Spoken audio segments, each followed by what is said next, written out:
right, Dr. Laura Hobbs, I believe, is the correct title to call you. Thank you for meeting with me today on Monday, coming here to our studio, bringing your own sign. I like that, intuitiveness. You're welcome.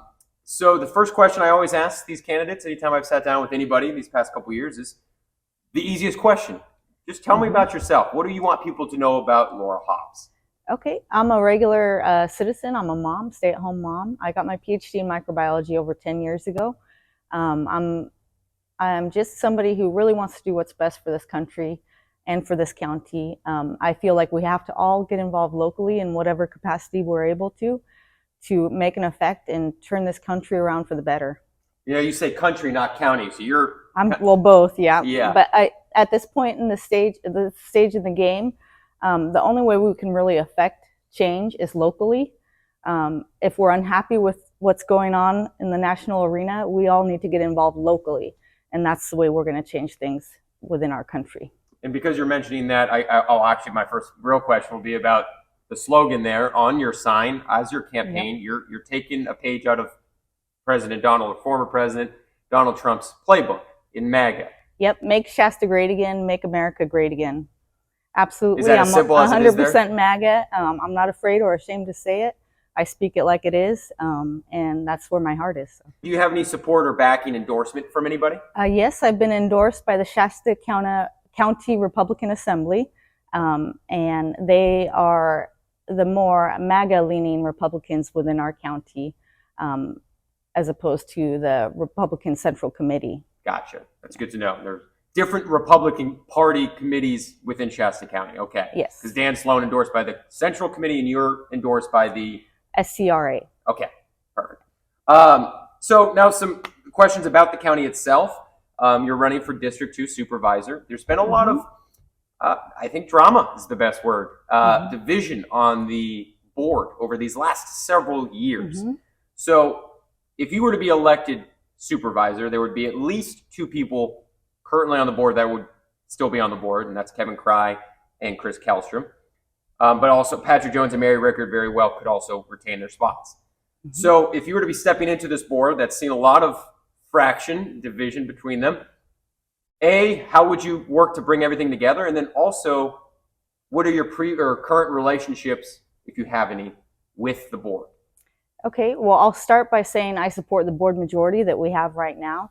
But I think the citizens of Shasta County don't really care about decorum and issues, infractions, and this kind of fighting that goes back and forth. What they care about are the real issues of Shasta County, such as the Zog Fire settlement, such as hand counting, and such as defending Shasta sovereignty. Okay, so that was going to be one of my questions as well, is what do you think are the main issues? So you mentioned the Zog Fire settlement, hand counting ballots, any other items that you feel are worth mentioning and worth attacking if you were to be elected? Yeah, well, as a District 2 representative, I was very upset with how the acid canal situation was handled. They only distributed 18% of their water rights, and that 18% was so little that it wasn't able to actually go down to the canal to the people that needed it. So that was essentially the same as a 0% disbursement, and I think we should have fought that from the get-go with the lawsuit, said we're not going to tolerate this. This is not sufficient for these people to even do basic things like firefighting, feeding the aquifer, feeding the trees that have been there for hundreds of years. You know what I mean? So the turtles, if people care about environmental issues, they absolutely should not have gone with that. I'm really upset because I heard of people that actually, they weren't able to even drill their well deeper. They tried to get more water and they hit bedrock. They weren't able to live in their houses unless they wanted to purchase water to be shipped to their house. And that's a real disjustice to the people that live there. I hope that this lawsuit proceeds and they are made whole for their losses. There was $17 million worth of agricultural industry that was affected. People weren't able to run their cattle. There was nothing for them to graze upon. So yeah, those are the issues that I care most about, is stuff that affects us within District 2, but all of Shasta County. So a big issue right now, and you just mentioned it, is hand counting ballots, voting in general in Shasta County. Really came out of nowhere to become now a central topic within our area politically. and making some headlines nationally now because of what we've changed, what we're trying to do here. So I can already, I think, know where you're going to go with this, but can you explain a little bit in detail for people about where you fall in this debate, if you will, of hand counting ballots and voting in Shasta County? Okay, well, I just like to start by saying it didn't really come out of nowhere. Ever since 2020, people have known and felt in their hearts that that election was stolen, and that's not going away. So people all over the country, but especially here in Shasta, we want fair and transparent elections. We want to know that our votes are counted accurately. And the point is, when you have a machine, which is a big black box with proprietary code, there's no way that you can see inside. It would take a cyber specialist to know. So we need to have a system which ordinary citizens know is fair and transparent, and that our votes are actually counted accurately. Now, of course, I've heard this before, and speaking to other candidates, speaking to current supervisors, my one question that I want to throw at you here is, when you say obviously making it fair and transparent and balanced, the issue when I say it comes out of nowhere is not, I understand it's rooted in the 2020 election. However, the current board, all of them were elected via these machines that are now been done away with, right? We're changing the system.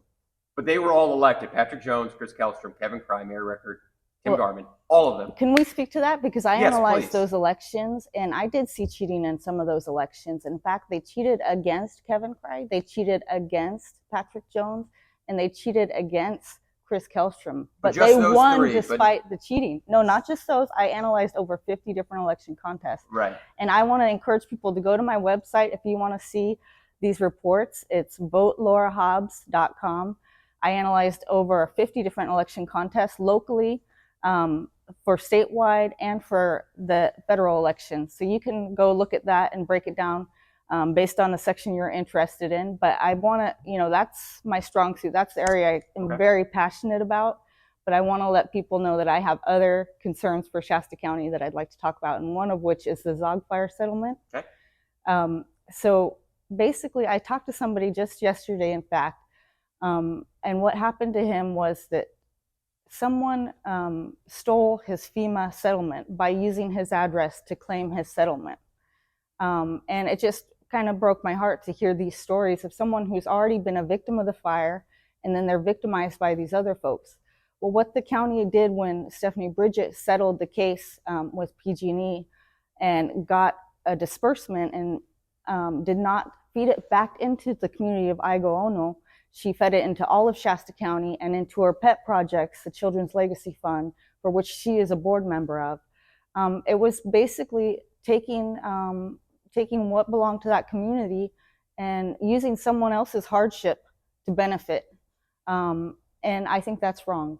The people of Aigo-Ono really need to be given that money instead of these other places. Now, I understand the money's been dispersed, but I think we still need to make the situation right in whatever way that can happen. As a supervisor, I would look into all avenues. I understand there are some government codes that limit, Stephanie Bridget and her ability to disperse funds to her own NGO. So we need to look into that. And quite frankly, if we're using the people's money, county funds, to settle a lawsuit, well, whatever we gain from that lawsuit should go back to the people of the county, and specifically to the people that were injured, the citizens of Aigo and Ono. So would you consider that, speaking specifically just to District 2, as the number one issue you'd like to tackle if you were to be elected, is the Zog Fire settlement? Well, I'd say the number one issue is local sovereignty in general, because we're fighting a tyrannical state government, and there's a number of areas that they're attacking us. AB 969. Just 2 weeks after we had voted to get rid of the Dominion contract, they came out with AB 969. And there's numerous examples. The windmills, we decided that we didn't want that in our county. Yep, the Fountain Wind. But it's not just the Fountain Wind, because they have sites for other areas in Shasta County. They want to put it in Bali and McLeod, and it's on and on and on. So we have to take a stand at some point and say, we're not going to tolerate this. Even if the state says, we're going to push through, we as citizens have the right and obligation to say no. And you had just mentioned, spending citizens' money, the taxpayers' money. There's a lot of lawsuits that are underway using taxpayer money. do you believe, and I know Patrick Jones, in speaking with him, former board chair, was saying that, he believed it was in the best interest of the people for some of these lawsuits. Talked about AB 969, the fountain wind. Do you also agree that in those cases, using taxpayer money going outside the budget to help a lawsuit is worth it? We hire county counsel. We use that as a county. We need to have counsel to guide us. And in these cases, yes, absolutely, it's worth it. It's worth it to fight against the Fountain Wind Project. It's worth it to fight against AB 969. If we don't have a voice to say and to actually be able to vote and know that our vote is counted accurately, then it doesn't matter how you feel about any of these other issues, because the people aren't going to be able to express themselves. The will of the people will be blocked. So this is something foundational. It's very much a pillar of our whole democratic republic that we have. So we've touched on some of the issues, things that are happening within Shasta County or in the country. But now I'd like to ask, what are some positives, some progress that you've seen within Shasta County or just District 2 that you are optimistic about? I think this county has a lot of positives, a lot of wonderful things, a lot of natural beauty, a lot of bountiful water. I mean, the headwaters are here. And as far as within the board itself, I've seen a lot of improvement. They're getting rid of some of the old swamp that's been existing. A huge improvement getting rid of Modi. But now we also have to look at the county council, and we have to look at the employees that serve the Board of Supervisors to make sure that there's no corruption within our local government. Laura, again, I appreciate the time and meeting with me today. A couple last questions I want to ask you here, okay? Why now to run for district supervisor for you? You don't have a background in politics or to the point, I mean, I'm sure you've been politically involved in certain things, but you obviously haven't held any position locally. So now you're going for it. Why? Well, you're right. I haven't been politically involved. I've been, in a lot of ways, it was the 2020 election that made me politically involved, and it woke me up. It was my red pill. So I think everyone that is out there needs to wake up and start doing something about it locally. I can make a difference as a board supervisor, and I am just an average citizen, and I feel like that's what qualifies me. That's what makes me the perfect candidate, is that I can do what's within my ability, but I can represent the constituents because I'm just a regular person. I don't have my eyes on higher office. I'm not using Shasta as a stepping stone. I'm not the status quo politician. I'm not somebody who wants to go to Sacramento or to DC. So now, as someone who obviously is proudly MAGA and will use that as part of their campaign, it's an important thing to note that, of course, being a supervisor means you represent all of the people. You represent all the people in District 2, but then also are part of the larger majority of the 5 districts here in Shasta County. For someone watching this and learning a little bit about you, concerned that you might be just honestly too far to the right for them, or a little bit more, ideas that they can't align with, how do you assure them that you, if you were to win, would still represent the people as a whole, not just your people? Well, I would start by saying that I feel like the majority of citizens in Shasta County are tired of the status quo politicians. They're tired of people who are saying that they're going to represent the people's wishes, and then they actually don't.